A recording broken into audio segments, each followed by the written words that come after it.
Welcome to the first episode of Yard Dog Digest. Today we're going to talk about the difference between an off-road spotter and an on-road spotter.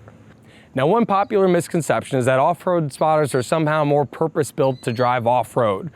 Not really the case. In actuality, off-road spotters can just only be used off-road. Conversely, DOT spotters can be used off-road or on-road. Just remember, if you are on-road, you do need a commercial driver's license to drive legally. I'm here with Byron Derby. He's an application engineer for us, and he's a lot smarter than me. So Byron, we're talking about the differences between off-road and on-road trucks. So what are the main differences in your mind? The main differences to me would be the after-treatment system. Everything else is pretty similar. The ride height, durability, approach angles, none of that really changes. The after-treatment is different, mostly based on government emissions requirements. Whether the truck's going to run off-road or on-road, meaning never going on highway, never seeing public streets, just staying in a yard or driving on public roads. This is an off-road truck right here. The after-treatment system has three separate units. We've got a DOC in here, and then under here we've got a reactor for the DEF system, and then a SCR for selective catalytic reduction. So Byron, we got the on-road emissions here. What's different about this one? On the on-road emissions, Cummins went to a single unit. They combined the DPF, the reactor, and the SCR into one vertical unit. You can get them in horizontal, but we exclusively do vertical on the ACTTs.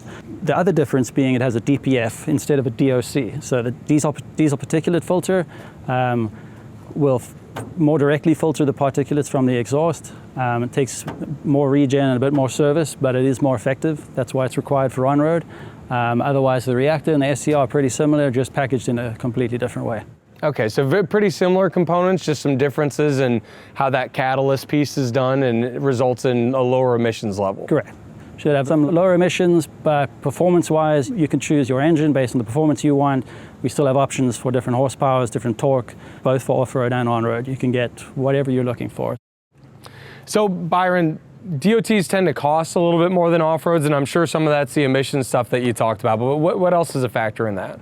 The rest is going to be based mostly on what's required to drive on the streets. Public roads, you're going to require things like conspicuity tape, side markers, washer bottle, and rear mud flaps and three-point safety belt too, right? Correct. Okay. And what about something like ABS? Is that required? Nope, ABS isn't required below 34 miles per hour. So for most of our trucks, we don't run over 34 miles an hour. You do not require ABS. If you want to go a little faster, you want to go over 34 miles an hour, you're going to require ABS, and you're going to need ESC, which is electronic stability control. All right, so there you have it, Byron. I think it's safe to say off-road and on-roads are pretty similar, maybe a little bit extra content on the on-road, so appreciate your time. Good to be here. And please make sure you join us next week. One of the other differences that we didn't cover in detail today is you need a laminated windshield on an on-road truck. What does that mean? Follow us next week to find out more, where we're going to cover the different types of glasses that are offered and why you might want to use them on various parts of the vehicle.